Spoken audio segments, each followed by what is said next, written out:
அனைவருக்கும் இனிய மாலை வணக்கம். நான் உங்கள் சமூக பற்றாளன் ஞான சித்தன். இன்னைக்கு மதியம் ஒரு அதிர்ச்சியான செய்தியை சமூக வலைதளங்களில் பார்த்தேன்.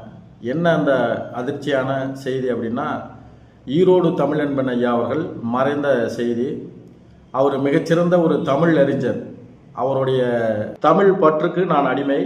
அவர் தூர்தர்ஷனில் செய்தி வாசிப்பாளராக இருந்த சமயத்தில் அவர் செய்தி எப்போ வரும்னு சொல்லி ஒரு கொக்கு மாதிரி நான் காத்துக்கிட்டு இருப்பேன். செய்தி வாசிப்பாளராக மட்டுமில்லை, ஒரு நிகழ்ச்சி தொகுப்பாளராக, கவியரங்க நடுவராக, இப்படி பல பரிணாமங்களில் அவர் மிக திறம்பட திகழ்ந்தவர். அது மட்டுமல்ல, மரபு கவிதைக்கும் புது கவிதைக்கும் பாதை அமைத்த மேதை அவர். ஹைக்கூ கவிதை, சென்ட்ரியூ கவிதை, இந்த நவீன இலக்கியத்துக்கு தகுந்த மாதிரி தன்னை புதுப்பித்து கொண்ட ஒரு மாபெரும் தமிழ் அறிஞர் அவர். அவருடைய இறப்பு நமக்கெல்லாம் மிகப்பெரிய ஒரு இழப்பு அப்படின்னு தான் சொல்ல தோணும். ஏன்னா அந்த அளவுக்கு அவர் தன்னுடைய பங்களிப்பை ஆற்றியிருக்கிறாரு.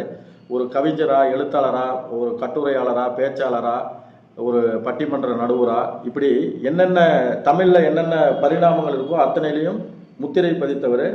அவர் எழுதின பல கவிதைகள் எனக்கு ரொம்ப பிடிக்கும். அதுலேயும் குறிப்பாக ஒரு கவிதை, நான் இளைஞராக இருக்கும்போது, அதாவது ஒரு 20 வருஷத்துக்கு முன்னாடி இந்த கவிதையை படித்த பிறகு எனக்கு அந்த தோல்விங்கிற பயம் எனக்கு துளி கூட ஏற்படலை.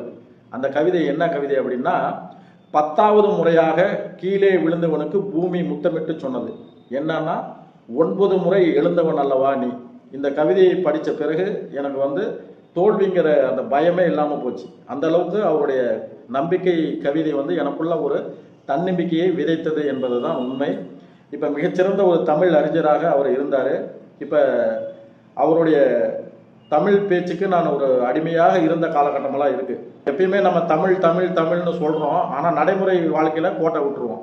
ஆனால் நான் அப்படி கிடையாது. என்னுடைய மகள் பெயர் கவின்மதி, என்னுடைய மகன் பெயர் இனியவன். வாழ்க்கையில் சொல்லொன்று செயலொன்று என்று வேறுபாட்டு முரண்பட்டு இருக்கக்கூடாது என்பதற்காக நான் என்னுடைய வாழ்க்கையில் அதை நடைமுறைப்படுத்தி கொண்டு வர்றேன். இப்போ ஈரோடு தமிழன்பன் ஐயா அவர்கள் நிறைய படைப்புகளை படைச்சிருக்கிறாரு. இப்போ ஒரு பூவின் மலர்ச்சியையும் ஒரு குழந்தையின் புன்னகையையும் புரிந்து கொள்ள அகராதிகள் தேவையில்லை அப்படின்றாரு. இதை தான் நம்ம கவிமணி தேசிக விநாயகம் பிள்ளை ஒன்று சொல்கிறாரு. உள்ளத்து உள்ளது கவிதை, நெஞ்சம் உருவெடுப்பது கவிதை, தெல்ல தெளிந்த தமிழில் தேர்ந்து உரைப்பது கவிதை அப்படின்னாரு. அதை இவர் ஒரு பூவின் மலர்ச்சி, ஒரு குழந்தையின் புன்னகை, இதை புரிந்து கொள்ள ஒரு அகராதி தேவையில்லை அப்படின்னு சொன்னார், எளிமைப்படுத்தினார். அது மட்டும் இல்லை, சாகித்ய அகாடமி விருது வாங்கினார். 2004ஆம் ஆண்டு வணக்கம் வள்ளுவா அப்படிங்கிற நூலுக்காக சாகித்ய